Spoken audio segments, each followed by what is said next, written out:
ఆ రోజు వారు పార్టీ పరంగా తెలుగు తల్లిని తెలంగాణ తల్లిని వారు ప్రకటించుకున్నారు తప్ప మరి అధికారికంగా ఎక్కడ తెలంగాణ తల్లి విగ్రహాన్ని పెట్టించిన పరిస్థితి కూడా మనం తెలంగాణ రాష్ట్రంలో చూడలేదు అధ్యక్ష.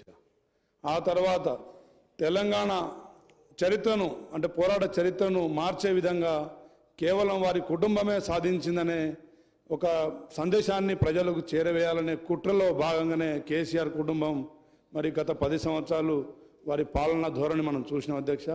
సరే ఏదేమైనా కానీ ఈరోజు ఒక నిరుపేద రైతు కుటుంబం నుంచి పుట్టిన మన ముఖ్యమంత్రి గారు మరి తెలంగాణ యావత్తు ప్రజానికానికి గిరిజన దళిత మరి బీసీ బడుగు బలిన వర్గాల మాతృమూర్తుల్ని తలపించే విధంగా ఒక సాధారణ మాతృమూర్తిలాగా స్త్రీ ఒక సృష్టికి మూలం, స్త్రీ లేనిది సృష్టి లేదని చెప్పేసి మనందరికీ తెలుసు.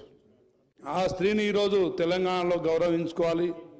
అదేవిధంగా ముఖ్యంగా యువత మరి చెడుదారిన గత 10 సంవత్సరాల్లో వివిధ వ్యసనాలకు మరి చెడుదారిన పడుతున్న యువతను మరొకసారి మనం ఒక మాతృమూర్తిని తలపించే విధంగా ఒక తెలంగాణ తల్లిని ఆవిష్కరించుకోవాల్సిన అవసరం ఉంది అధ్యక్ష.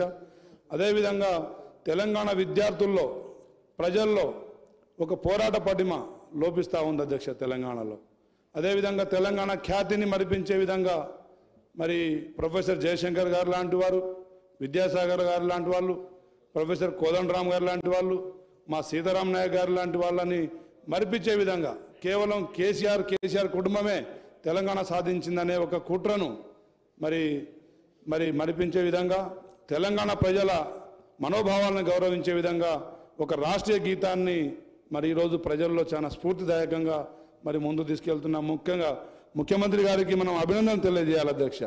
అదేవిధంగా కేవలం మరి పోరాట స్ఫూర్తిని తెలంగాణ ప్రజల్లో నింపడమే కాదు, ప్రజల్లో ప్రజా ఆకాంక్షలని నెరవేర్చే విధంగా పాలనను కూడా మరి గత ఒక సంవత్సరంలో మనం ప్రజలకు అన్ని ఫలాలు అందించే దాంట్లో విజయవంతం అయినాం అధ్యక్ష.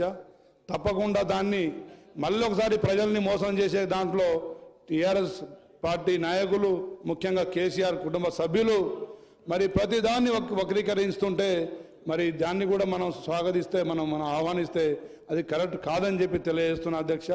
ముఖ్యంగా ఈరోజు వారు సభలో రావాల్సింది ముఖ్యమంత్రిగా మాజీ ముఖ్యమంత్రిగా వారు వచ్చి ఏదైనా సలహా సూచనలు ఇచ్చి ఉంటే సభ కూడా సంతోషించేది అధ్యక్ష. ఏదేమైనా కానీ ఇది ఒక మహత్తరమైన కార్యక్రమం. సాయంత్రమైన మరి విగ్రహావిష్కరణకు వారు అందరు రావాలని చెప్పేసి కోరుకుంటూ ఈ అవకాశం ఇచ్చిన మీ అందరికీ ధన్యవాదాలు తెలియజేస్తున్నాను అధ్యక్ష.